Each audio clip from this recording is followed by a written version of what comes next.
We thought the MoonSwatch changed watchmaking.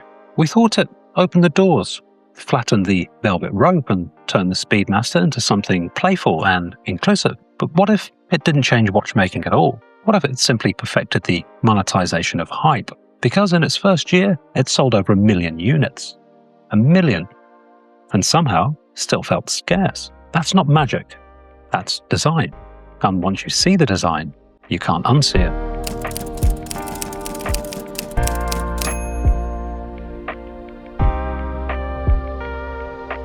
There are very few moments in modern watch history that feel genuinely surreal. The MoonSwatch launch was one of them.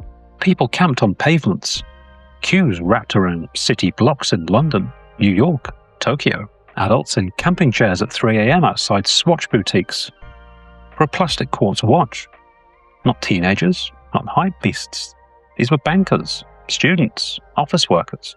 There were grown men wearing Speedmasters, waiting to buy a cheaper echo of the same mythology. And here's the strange part. Most of the excitement wasn't about the watch. It was about being there. The queue became the product.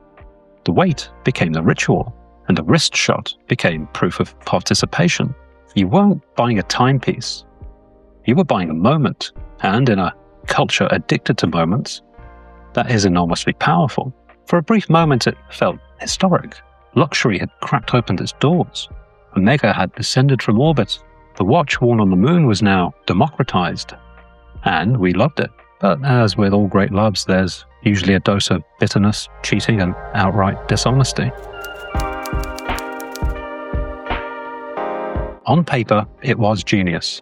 Omega's most iconic watch, the Speedmaster, reimagined through Swatch. Bioceramic, planetary colorways, and around $300 at launch. For context, the original mechanical Speedmaster Professional sits north of $7,000. This wasn't a homage, it wasn't inspired by, it was official. And the messaging was clever. This wasn't pitched as a cash grab, it was pitched as a celebration, a cultural crossover, and a love letter to the Apollo moon missions. Collectors smiled. Even non-watch people noticed. It trended beyond horology. For once, luxury felt playful, accessible, and democratic. And that word, democratic, did the heavy lifting. Because democracy implies fairness. Fairness implies sincerity. And sincerity implies trust. But that's where the crack began forming. From day one, the watches were boutique only. No online checkout, no reservations. Limited daily allocations only. Swatch, a company capable of producing watches by the million, suddenly behaved like a micro-brand operating out of a shed. Resale prices reacted immediately.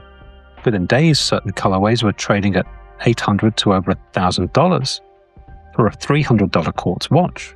Industry estimates suggest that in its first year alone, the MoonSwatch sold well over 1 million units globally. That's scale. Incredible scale. So how do you sell 1 million watches and still maintain queues? You don't rely on constraint. You rely on pacing.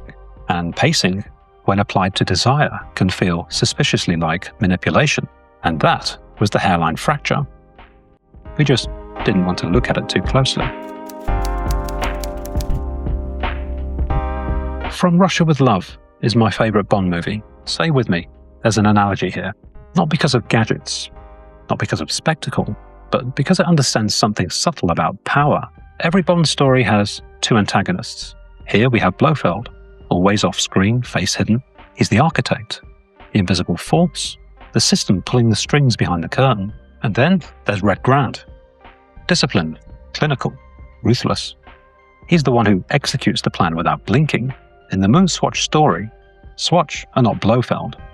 Blofeld is hype culture itself, the abstract villain. And the abstract villain is attention economics and outright scarcity theatre.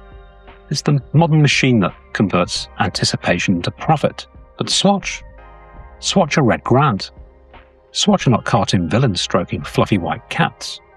They're cold, efficient, ruthless in execution, implementing the mechanics with precision, extracting dollars from pockets with a razor-sharp scalpel. Not evil, just effective. and effectiveness when applied to emotion can feel very cold. So after the surgical swatch scalpel did its thing to my wallet, I decided to run an autopsy. I purchased 3 counterfeit MoonSwatches in Bangkok. Let me just preface by saying I don't support counterfeit watches. I've never bought one before and never intend to again. I bought these for the purpose of this little experiment, and I'm giving them to my sister as soon as I've filmed this video.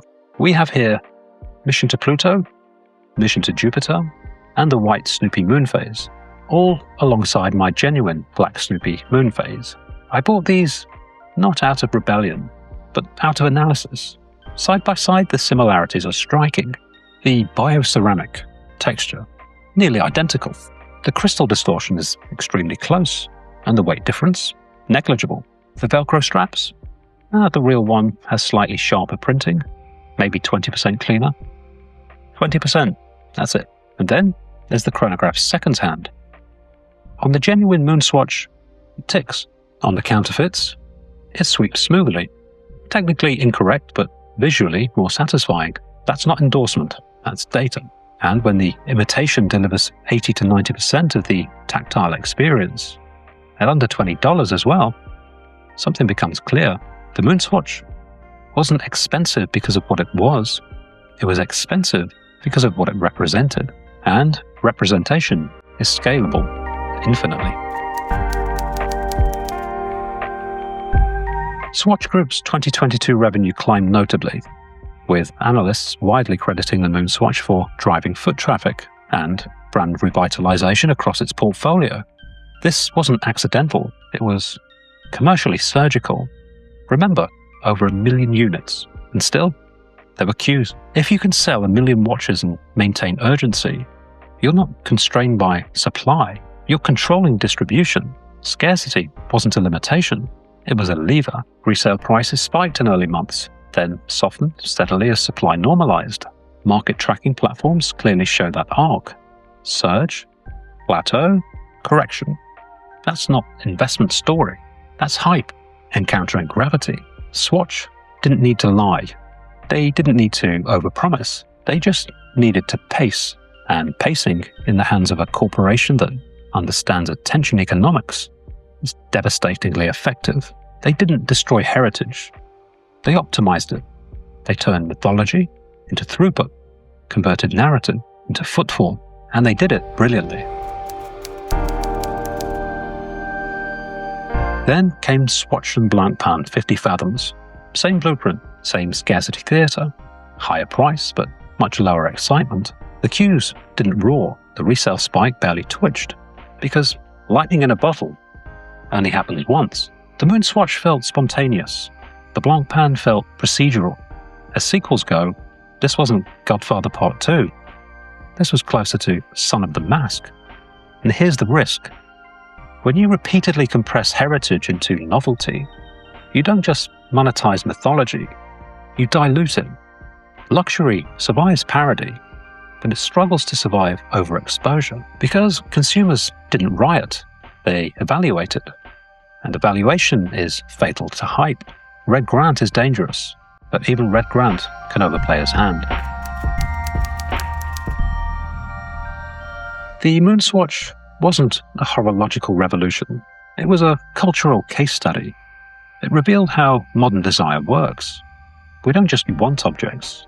We want participation, proximity, proof that we were there. Scarcity becomes pacing. Pacing becomes urgency.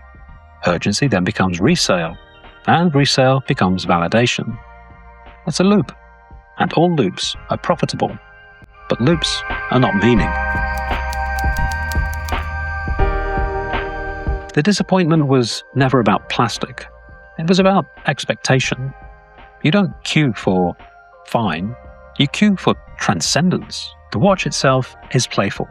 And I do love mine, don't get me wrong. I wear it often and it makes me smile every time I wear it. But like many MoonSwatch owners, especially the watch nerd type, I felt a tinge of betrayal. But the betrayal wasn't material, it was more emotional. The promise suggested inclusion, but the mechanism Swatch used relied on controlled access. You can democratize price, but You can't democratize meaning. Meaning accumulates slowly through ownership, through wear, through memory, not through engineered urgency. The MoonSwatch will be remembered, not because it was durable, not because it was revolutionary, but because it exposed the machinery. It showed us how desire can be engineered, how scarcity can be staged, and how cues can be monetized. So, Swatch were not Blofeld. But they were very good at being Red Grant, and, as I said, Red Grant is efficient, cold, and precise. Sure, you can sell 1 million watches. You can sell the moment. You can even sell the endless queues around the block, but you cannot sell endurance, because endurance isn't engineered. It's earned. And hype? Hype is a sugar rush, but sugar rushes don't age very well.